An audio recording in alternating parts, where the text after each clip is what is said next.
વાત કરીએ સુરેન્દ્રનગરની તો સુરેન્દ્રનગર જિલ્લા ચૂંટણીની જે પત્રકાર પરિષદ યોજાઈ, જ્યાં મતદાન સંદર્ભે કરાયેલી તૈયારીઓની માહિતી અપાઈ। ત્યારે મતદાન મથકોની સુવિધાઓ, બંદોબસ્તની માહિતી, જ્યાં કુલ 2136 જેટલા મતદાન મથકો પર થશે પ્રક્રિયા। ત્યારે દિવ્યાંગ મતદારો માટે 1114 વ્હીલચેરની પણ સુવિધા કરવામાં આવી છે, જ્યાં ચૂંટણીને લઈને 20 ઇસમો સામે પાસા હેઠળ કાર્યવાહી પણ કરવામાં આવી।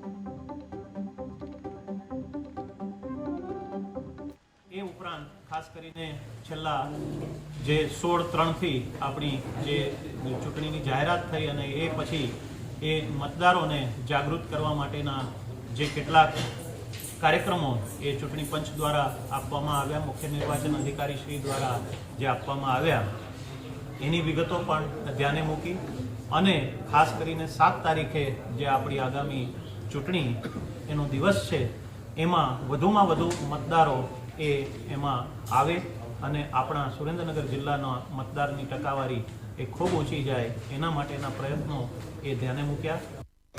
આગામી લોકસભા સામાન્ય ચૂંટણી 2024ની તારીખો જાહેર થયાથી જિલ્લા વહીવટીતંત્ર દ્વારા ચૂંટણી શાંતિપૂર્ણ રીતે થાય એ માટે વિવિધ પગલાઓ લેવામાં આવેલ હતા।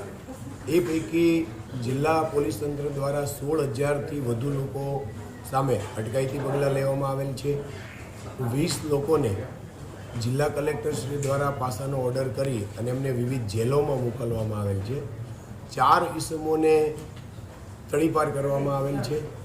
આ ઉપરાંત પ્રોહિબિશનની પ્રવૃત્તિ નિયંત્રણમાં રહે એ માટે જિલ્લા પોલીસ દ્વારા આ ચૂંટણીની આચારસંહિતાના સમયગાળા દરમિયાન 1,25,00,000 જેટલી કિંમતનો વિદેશી દારૂ છે એ જપ્ત કરી અને બુટલેગરો વિરુદ્ધ કાયદેસર કાર્યવાહી કરવામાં આવેલ છે।